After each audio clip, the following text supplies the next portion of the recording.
Let's talk a little bit about Maurizio Sarri and his performance at the weekend in terms of actually plotting the downfall of Pep Guardiola's Manchester City. What was the genesis of this, and how impressed were you by Sarri's ability to put that team performance together?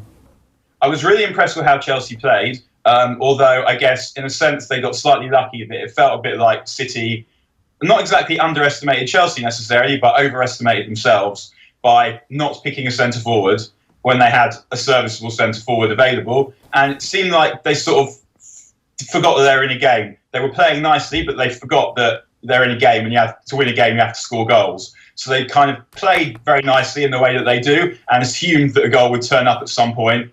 And they actually only made one really good chance, I thought, that Sterling missed in the first half.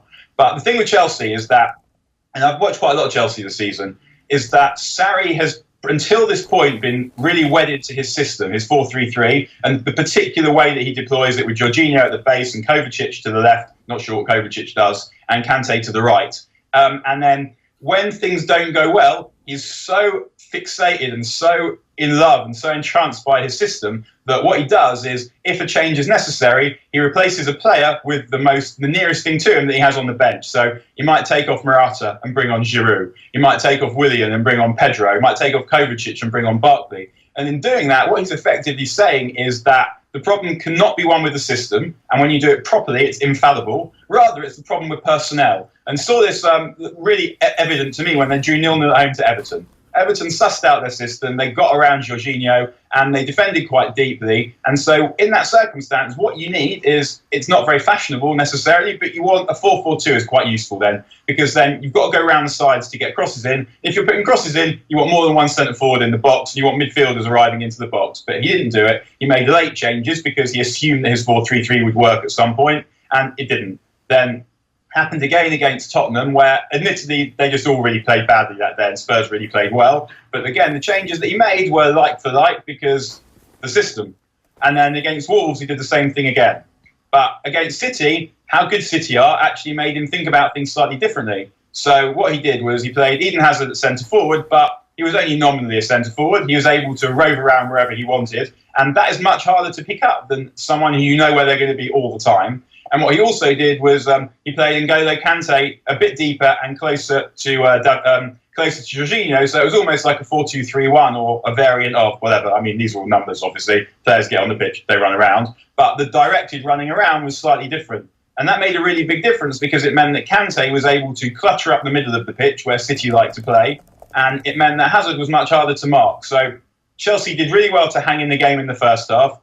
They broke really well, got one chance, and they took it. And in the second half, they were actually the better team. And I felt like watching them play, it was the first time that Sarri had been flexible in his system and paying attention to what his opponents might do. And perhaps in a few years' time, we'll talk about this as the day that the Sarri era really began, because it was the first time he kind of took note of this particular set of circumstances here. And no manager will always play the same system. I mean, even I thought it was a bit strange before the game. He was asked if Morata was injured because he wasn't on the bench. And he said, no, there's no point having two centre-forwards on the bench. And I thought, that's quite strange, because if you want two of anything on the bench, to me, you want two centre-forwards, because you never know what you might need to do. And the more centre-forwards you put in the box, the more chance there is when you're chasing a game, let's say, of a ball dropping to them, particularly given how many centre-forwards you're allowed now. Always think back to Alex Ferguson. When you were allowed fewer substitutes, we'd always have two strikers on the bench if he had them, and wingers, because those are the people that make you the goals, and that's where the late goals come from. But it was the first time that Sarri had shown the flexibility in picking his team, and I felt like he got a reward for it. So if I was a Chelsea supporter, I'd be hoping to see more of that from him, because no system is ever perfect. And that's the beauty of football, is you add something in one area, you take away from it in another, because the game is perfectly balanced between attack and defence, fast and slow, and numerous other things, so that if an opposition can suss out your formation and stop what you're going to do, is then incumbent upon you to do something to get around that, rather than just swap the players around. Move back to the weekend's football. Nathan Murphy is with us, having witnessed the dramatic scenes at the end of the Premier League game yesterday. Nathan, was Matt Doherty man of the match? Was he brilliant? What was that? Was that coming? Well, I forced Pat Nevin to give him the Man of the Match award at the end because I said we are live on Irish radio, and he has just scored in the 94th minute. I thought he had a very, very solid game. He, attacking-wise, was excellent. He had a chance about 10 minutes earlier where he could have won the game, where he had a shot from the edge of the area, forced the keeper into a really good save. He has a brilliant ability, I think, every time I've seen him, to find a little bit of space in the opposition half. It was a problem constantly for Newcastle. Now, maybe it was because the players who were playing out in the left wing weren't that defensively minded, that they were tracking his runs, but every single time Wolves got the ball, he seemed to be in space. He seemed to be open. There was 3 or 4 other occasions when Wolves broke and they didn't play the ball at the right time to him. So, yeah, I think he was certainly up there as one of the better players in the match. He didn't do anything wrong. Defensively, he looked very, very solid. And listen, he popped up at the right place at the right time. And he seems to have a habit of that, because yesterday's game was obviously the only Premier League match. It was live on Sky. I think Wolves have only been live on TV 2 or 3 times this season. They were live in the game we did earlier against Burnley at Molineux. He was man of the match in that match. So he picks his moments, and these things do matter. These are the times when people are really paying attention to Wolves. They've had good performances against Manchester City. They beat Chelsea midweek. He was very good in both those games. So I think I'm sure he's consistently very good when we're not watching Wolves all the time, but certainly in the bigger games, he's delivering. Were you worried at all about Matt Doherty after winning the Player of the Month award? Because he obviously went into the Ireland camp pretty much immediately after that. Things obviously didn't go well for him at that point. You would wonder if that started to fester in his confidence and then perhaps into his club form, allied with the fact that Wolves looked like they were starting to take a slide. It seems in the last 5 or 6 days, that opinion has been knocked on the head immediately. No, well, the Player of the Month award was a strange thing because it was a fan-voted award, and these things can go one way or another. I don't think it made any difference. I think it was, again, a brilliant thing for him.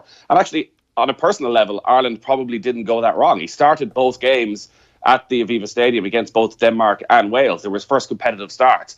There was obviously issues off the pitch that he wasn't particularly happy with. He misses the 2 games against Northern Ireland and the trip to Denmark, which probably wasn't any harm. So I don't think there was a massive dip from him. The questions that have been raised over Wolves over the past couple of months is, do they fancy it on these cold winter nights that they seem to be able to get themselves up for the big games, that a lot of the Portuguese players who are very, very technically good, very, very skillful, that when teams get at them and when teams are really up for it and it's 100 miles an hour, maybe that they don't respond the way they should. And I think that was even the case yesterday. At times, it was very much one of those back and forth games where Newcastle would get on top for 10 minutes, Wolves would get on top. Somebody like Ruben Neves, who in the middle of midfield is exceptional when he has the ball. He's still only 21. But Newcastle just really crowded the area and got at him and didn't give him a second on the ball at all. And he didn't look as good as he can be. But whenever Wolves got on top then and they were able to slow it down and he controlled it, he looked like the best player on the pitch. So I think Wolves probably, as a group, need to prove that they can do it consistently week in, week out, regardless of the opposition. But I think Matt Doherty's had a very, very good couple of months. And I don't think the Ireland situation, it doesn't help probably what he's been saying. I think he obviously has a nice little bit of arrogance about him. He definitely has confidence in his own abilities, and the more players that we have like that, the better. Can he play right side of midfield with James Coleman behind him? Yeah, I think that's what is going to have to happen, because unless Mick McCarthy goes with 3 at the back, which I think already McCarthy suggested he's probably not going to, which again would see Coleman playing as the right side of a back 3 alongside presumably Shane Duffy and Kieran Clark. But I wouldn't see any reason why you wouldn't play Matt Doherty if you were going with a straightforward 4-5-1 or 4-4-2, why you wouldn't play Matt Doherty as the right-sided, more attacking player. If you look at what Everton are playing at the moment, Seamus Coleman's very much used to playing at right back in a back 4 with the game all happening in front of him. I think he's unfortunate, Coleman, at the moment, because Theo Walcott is getting all the starts out in the right wing, and Walcott is bloody frustrating. Doesn't really suit Coleman at all. He just stands in his way. Whereas Doherty, from an international point of view, would be a perfect fit, you would imagine, because he is used to having to do quite a bit of defensive work. So he can double up there for those bigger international tests against Denmark, against Switzerland, where you're going to be under pressure. But also, as I said, attacking-wise is where he's at his best. And I think he's used to stepping inside, maybe giving Coleman a bit more freedom. And they're probably right now our 2 best players. So you want to get both of them on the pitch at the same time. It doesn't have to be one or the other. And we don't have any other outstanding candidate, from what I can see, for a right-sided midfield spot. So why not play the 2 of them together? the question has been about Matt Doherty's ability to play in the half turn. I think Keith Andrews has said it, Gary Breen has said it. The question is, how deep do Ireland play? Will he need that as a right side midfielder? Yeah, well, listen, hey, the glory days are coming back, aren't they? We're going to be a free-flowing, attacking football team in 3 months' time, right? Let's move on and talk about Liverpool. Unbelievable week for them, and it's a big week coming up as well, because we've been having this conversation, and generally opinion is divided about what Liverpool should do in the Champions League. There's still an opportunity for them, obviously, to progress in the competition. It requires a big performance. Would it be the worst thing for this team at the moment if they were to crash out of the Champions League? I don't think it would be a good thing for this team at the moment to crash out of the Champions League. And it's a big task ahead of them. It's not a mountain to climb. They have to win at home to Napoli. I would still expect Liverpool to do that tomorrow night. It's all set up perfectly for a special European night at Anfield. But you don't know where they're going to be come the end of February in the Premier League. They could lose 2 matches. They could lose to Manchester City at the beginning of January, and they could lose another match, and City might win every game. And suddenly, by the time the Champions League last 16 rolls about, they find themselves 7 or 8 points behind City and out of the Champions League. Whereas if that happens and they're still in it, suddenly that can become their focus like it did last year. So I think 100% you want to stay in the Champions League. Is this not their chance to win the league, though? Is this not it now? Finally, there's a little bit of doubt creeping into Manchester City. They've got it. They've got out in front. They've come through their sticky patch, and it's like, hang on a second, if Salah starts doing this week in, week out again, we could be the best team in England. But how do you do that? How do you do that? So they're playing Manchester United next Sunday. Are you saying that you rest players tomorrow night against Napoli to keep them fresher for the game against Manchester United next weekend? I don't think anyone wants to see that. Every Liverpool supporter wants to see them go out with their strongest possible team and worry about it down the track. And also, Liverpool could end up with 92, 93 points this season and still not win the league. They don't have total control over that either. So it's a very busy period. I think you stay in the Champions League for now, and maybe, just maybe, as you get into February, March, and you're still in the Champions League, you do have a decision to make as to whether or not you're going to rest some players in Europe in comparison to the league. But I think at this early stage, you still need to be able to go for both competitions. I think you throw the FA Cup. Yeah, fair enough. No one cares about that anymore, right? Man United ruined that for everybody. So just how good are they playing at the moment? What versus earlier on in the season, they were winning games and the Liverpool fans were all like, oh, this is terrible, we're playing awful. But we're actually winning games. It's unusual. How are they playing now? I still don't think they're playing in an attacking way anywhere near as well as they were last year. You just look back at the last 3 games. It was a proper struggle against Chelsea. They get a 95th minute winner. They go behind against Burnley before they actually turn it around. And Bournemouth, if that offside decision goes against Liverpool, it's a very, very different way. But they're getting a little bit of luck at the moment and they're taking advantage of it. The biggest difference is that defensively, they just look a totally different side because of Virgil van Dijk. It's hard to overstate how good Van Dijk has been. I think he's far and away the best defender in the Premier League right now. He is bringing everybody up around him. Andy Robertson looks like, I think, one of the best left-backs in the Premier League because he can be this marauding attacking force. Because he knows Van Dijk will cover from. He knows Van Dijk's positional awareness is so good. No matter what he does, Van Dijk is going to be there. And that's only exasperated when you look down the other side, if it's Lovren and Alexander-Arnold, because Alexander-Arnold bombs forward and Lovren doesn't know what to do when he's not there. Whereas Van Dijk just has lifted the entire ship at the back. And what they need now with Joe Gomez out for the next 5 or 6 weeks is that he somehow does that with Lovren and Matip as well. But I just think he is the complete difference for Liverpool. He's the best header of a ball I've seen in a long time. The things he can do when the ball is in the air and it's coming to him, and he can spin a header out to the right back or the left back. It's ridiculous. The pace he has absolutely everything. And if he stays fit, I don't think Liverpool are going to concede too many goals. So they're not going to need to score as many as last year. And you do look at Salah. I still thought there was chances last week where you can tell he knows that players know what he's going to do now. There was a couple of occasions where instead of cutting in, he tried to go out to the right-hand side and just doesn't have that sort of confidence on his right foot. But he still has 10 goals, and maybe that hat-trick is the turning point for him. And listen, if he ends the season with 25 Premier League goals, Liverpool are going to be pretty close. Yeah, it was like a cat torturing a mice the way Salah finished off. I think it was the third goal, the way he kind of wriggled around all the former defenders and finish it off with his left foot in the end. Like you say, Van Dijk is the best Premier League defender by quite some distance. So you have Van Dijk at number 1, all this fresh air in between, and who's in at number 2? Ordinarily, you'd have probably Toby Alderweireld, who would have been the outstanding player, but he's not playing enough for Tottenham at the moment. He obviously has his contract issues. So Do you still have him in that position? Possibly.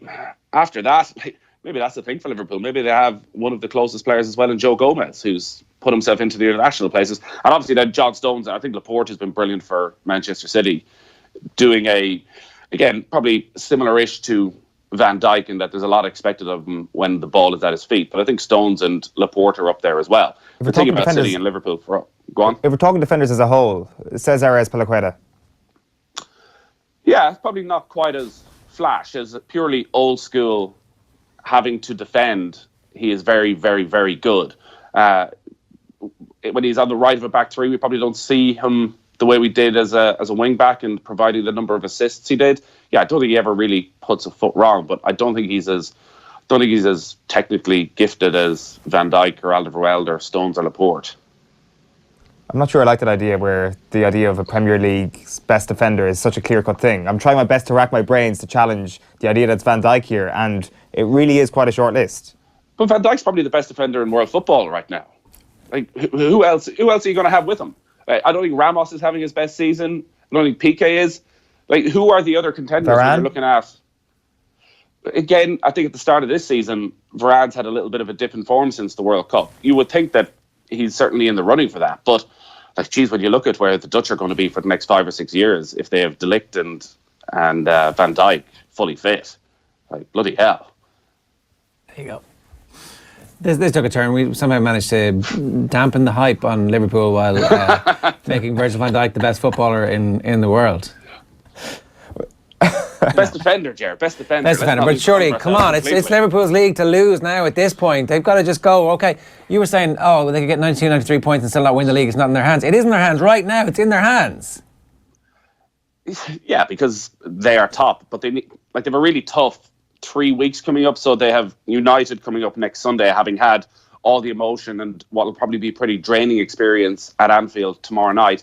Then over Christmas, they have Arsenal and Manchester City in the space of 4 or 5 days. So I would think when they get to the end of that Christmas period, when they play City on that Thursday night at Etihad, if they're within a point or two of Manchester City, I think they'd be delighted. Nathan, it looks like we've put you up in a very nice hotel there. That doesn't look like the Travelodge in Liverpool.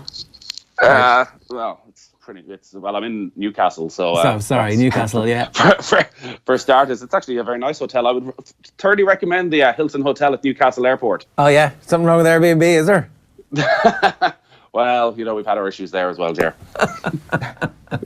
That's for the Dadcast. We'll talk to you again soon. Safe home. Thanks, Nathan. Cheers, lads. Take it easy.